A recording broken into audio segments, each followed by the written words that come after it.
दोस्तों, जब हम इंडियन टेक बोलते हैं तो उसका मतलब होता है सर्विस कॉन्ट्रैक्ट्स, ना कि सैटेलाइट या रोबोट्स। लेकिन अब ये कहानी बदल रही है।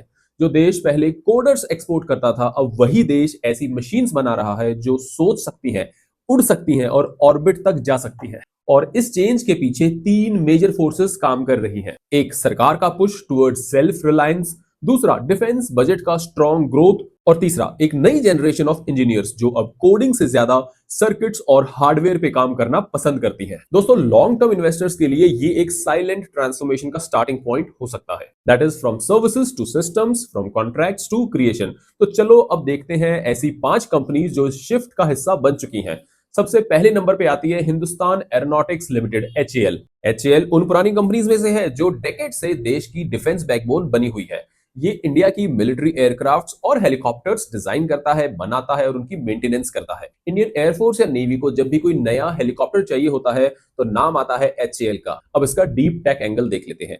इंडिया के सबसे एडवांस्ड एविएशन प्रोजेक्ट्स जैसे तेजस MK1A फाइटर जेट, प्रचंड लाइट कॉम्बैट हेलीकॉप्टर और ध्रुव यूटिलिटी हेलीकॉप्टर, इन सब के पीछे एचएएल का ही हाथ है। और इतना ही नहीं, एचएएल अब इसरो के गगनयान मिशन में भी मेजर रोल प्ले कर रहा है, जहां वो इंडियन एस्ट्रोनॉट्स के लिए क्रू मॉड्यूल बना रहा है जो उन्हें स्पेस तक लेके जाएंगे। अब बात करते हैं क्यों ये स्टॉक्स देखने लायक है। Number 1, massive order book. दोस्तों, इन्वेस्टर्स के लिए सबसे इंपॉर्टेंट होता है विजिबिलिटी, मतलब फ्यूचर इनकम कितनी सिक्योर है। एचएएल के पास मार्च 2025 तक लगभग 1.9 ट्रिलियन का ऑर्डर बुक है एंड एज पर रिपोर्ट्स नए गवर्नमेंट अप्रूवल्स के बाद ये फिगर 2.7 ट्रिलियन तक जा सकता है। इतना बड़ा बैकलॉग मतलब कंपनी के पास सालों तक का गारंटीड काम ऑलरेडी सिक्योर्ड है। मैनेजमेंट आराम से लॉन्ग टर्म प्लानिंग कर सकती है और इन्वेस्टर्स भी चैन से सो सकते हैं। नेक्स्ट पॉइंट है ROH mode, that is repair and overhaul magic. देखो, जब आप एक एयरक्राफ्ट बनाते हो तो एक बार कमाई होती है, लेकिन जब आप उसी एयरक्राफ्ट को 30 साल तक मेंटेन करते हो तब कमाई होती है लाइफ टाइम की। एचएएल का रिपेयर एंड ओवरहॉल बिजनेस एक तरह से सब्सक्रिप्शन मॉडल जैसा है।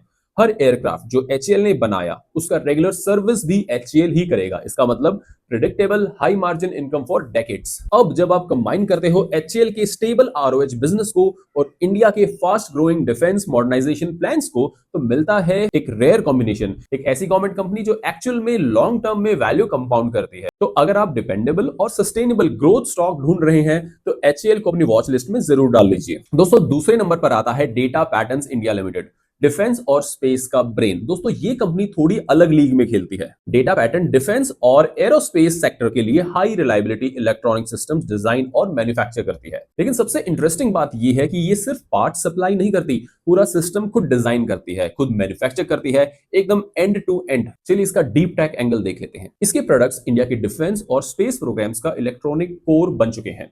चाहे रडार हो, इलेक्ट्रॉनिक वॉरफेयर सिस्टम हो, तेजस एयरक्राफ्ट्स के एवियोनिक्स हो या इसरो के लॉन्च व्हीकल के कंट्रोल सिस्टम्स, हर जगह डेटा पैटर्न्स का कंट्रीब्यूशन मिलता है। इवन ब्रह्मोस मिसाइल में भी ये कंपनी क्रिटिकल सबसिस्टम सप्लाई करती है। अब बात करते हैं क्यों ये स्टॉक देखने लायक है। नंबर 1, हाई मार्जिन नीश। जब आप डिजाइन और मैन्युफैक्चरिंग दोनों अपने कंट्रोल में रखते हो तो आपका आईपी सिक्योर रहता है और कॉस्ट कंट्रोल स्ट्रांग रहता है। इसी अप्रोच की वजह से डेटा पैटर्न्स लगभग 40% ऑपरेटिंग मार्जिन मेंटेन करता है, जो डिफेंस इलेक्ट्रॉनिक स्पेस में काफी ऊपर है compare to its peers. Second, logged in partner. ये कंपनी डीआरडीओ और इसरो के लॉन्ग टर्म प्रोग्राम्स में डीपली इंटीग्रेटेड है और जब आपका सिस्टम एक बार इन प्रोजेक्ट्स में फिट हो जाता है तो रिप्लेसमेंट का कोई चांस नहीं होता। Q1 FY26 तक इसका ऑर्डर बुक था 10.79 बिलियन, जो फ्यूचर रेवेन्यूज के लिए स्ट्रॉन्ग विजिबिलिटी देता है। सिंपल शब्दों में डेटा पैटर्न्स ने एक छोटी सी नीश पकड़ी है, पर वो नीश हाई वैल्यू और हाई ट्रस्ट वाली है, जहां स्केल से ज्यादा इंपॉर्टेंस मिलता है प्रिसीशन और रिलायबिलिटी को।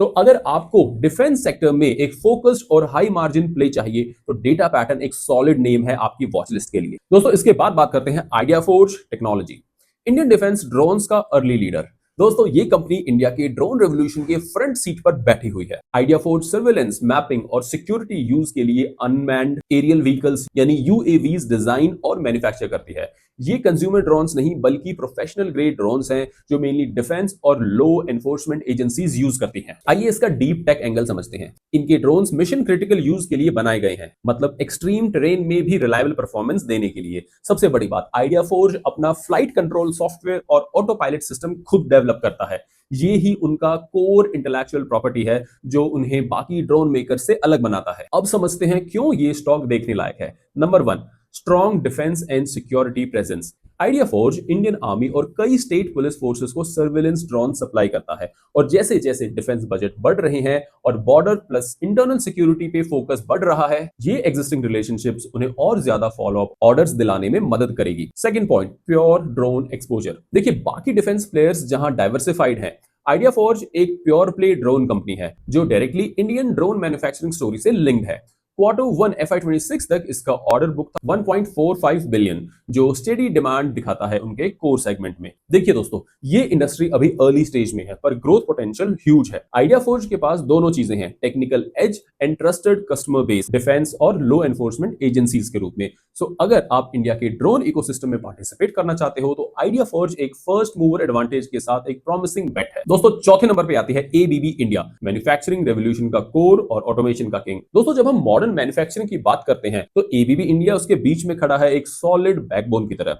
यह कंपनी मैन्युफैक्चरिंग, इलेक्ट्रिफिकेशन और इंडस्ट्रियल ऑपरेशंस के लिए ऑटोमेशन और टेक सॉल्यूशंस प्रोवाइड करती है। रोबोटिक्स के लिए मोशन सिस्टम्स तक, प्रोसेस ऑटोमेशन से डिजिटल कंट्रोल सॉल्यूशंस तक एबीबी का प्रेजेंस हर जगह है। अब इसके डीप टेक एंगल की बात करते हैं। एबीबी के रोबोटिक्स और डिस्क्रीट ऑटोमेशन डिवीजन में बनते हैं इंडस्ट्रियल रोबोट्स, कोलैबोरेटिव रोबोट्स और वो स्मार्ट सॉफ्टवेयर जो पूरी प्रोडक्शन लाइन को ऑटोमेटेड और इंटेलिजेंट बना देते हैं। ये ही है इंडिया का डेटा ड्रिवन और एडवांस्ड मैन्युफैक्चरिंग ट्रांजिशन का रियल इंजन। अब बात करते हैं क्यों ये स्टॉक देखने लायक है। Number 1, manufacturing modernisation. दोस्तों, एबीबी वही इक्विपमेंट बनाता है जो फैक्ट्रीज को स्मूथ चलाने में मदद करता है। मोटर्स, ड्राइवर्स, रोबोटिक आर्म्स, ये सब इनके मेजर प्रोडक्ट्स हैं। और अब जैसे जैसे इंडियन मैन्युफैक्चरर्स अपनी प्रोडक्शन लाइंस ऑटोमेट कर रहे हैं, एबीबी के प्रोडक्ट्स उनके सेटअप का नेचुरल पार्ट बन रहे हैं। Number 2, local investment and expansion. Company ने अपनी लोकल कैपेसिटी भी एक्सपैंड की है।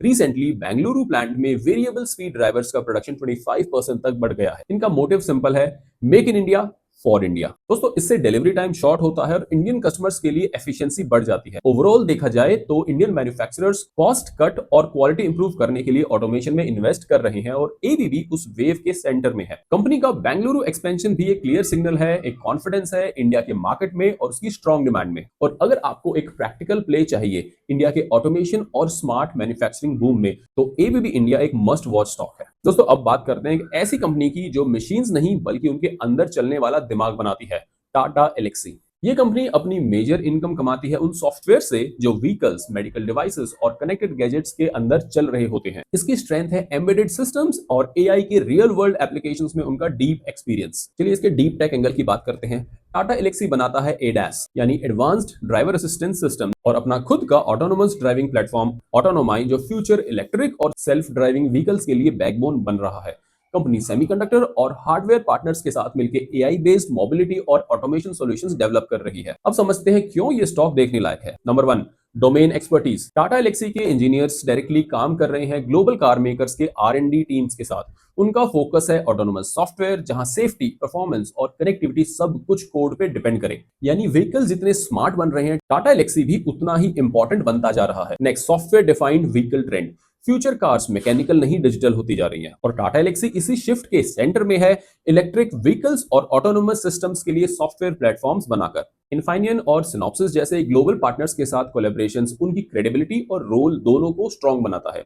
सिंपल शब्दों में टाटा एलेक्सी मैकेनिकल इंजीनियरिंग नहीं, डिजिटल इंजीनियरिंग कर रहा है। इनके मॉडल्स वन टाइम प्रोजेक्ट्स नहीं बल्कि लॉन्ग टर्म पार्टनरशिप पे बेस्ड हैं, जो उन्हें स्टेडी और प्रेडिक्टेबल ग्रोथ देते हैं।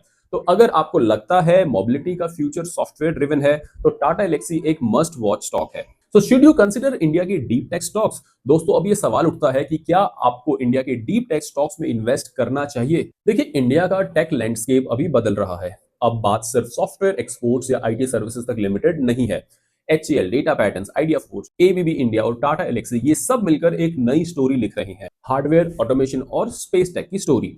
हर कंपनी वैल्यू चेन के अलग अलग पार्ट को रिप्रेजेंट करती है। HCL एयरक्राफ्ट्स बनाता है, डेटा पैटर्न्स उनके अंदर के electronics, idea forge surveillance drones बनाता है, एबीबी इंडिया फैक्ट्रीज को ऑटोमेट करता है और टाटा एलेक्सी देता है उन सबके पीछे का सॉफ्टवेयर ब्रेन। एक तरह से देखा जाए तो ये शिफ्ट है आउटसोर्सिंग से ओनरशिप तक की, और रेंटिंग आउट टैलेंट से टेक्नोलॉजी क्रिएट करने तक की। और लॉन्ग टर्म इन्वेस्टर्स के लिए ये गोल्डन फेज हो सकता है, इंडिया के नेक्स्ट डेकेड के इंडस्ट्रियल और डिफेंस मॉडर्नाइजेशन में पार्टिसिपेट करने का मौका। लेकिन एक इंपॉर्टेंट बात, इन्वेस्ट करने से पहले कंपनी के फंडामेंटल्स, वैल्यूएशंस और गवर्नेंस को ध्यान से इवैल्यूएट कीजिए। दोस्तों, हर सेक्टर में अपॉर्चुनिटीज है, लेकिन साथ में रिस्क भी है। स्मार्ट इन्वेस्टिंग वही है जहां पर आप ग्रोथ के साथ डिसिप्लिन भी रखो। तो हाँ दोस्तों, डीप टेक इंडिया का फ्यूचर जरूर है, बस इंश्योर करो कि आपका रिसर्च भी उतना ही सॉलिड हो जितनी की कंपनीज की टेक्नोलॉजीज हैं। तो दोस्तों, ये थी कहानी इंडिया के डीप टेक रेवोल्यूशन की, ऐसे सेक्टर्स जो फ्यूचर में इंडिया को ग्लोबल टेक्नोलॉजी मैप पे और ऊपर ले जा सकते हैं। अगर आपको ऐसी इन्वेस्टिंग इनसाइट्स पसंद आती हैं तो चैनल को सब्सक्राइब जरूर करो। मैं हूं सीए संदीप कुमार और यहाँ हम बात करते हैं स्मार्ट इन्वेस्टिंग, मार्केट ट्रेंड्स और फाइनेंस को सिंपल लैंग्वेज में समझने की।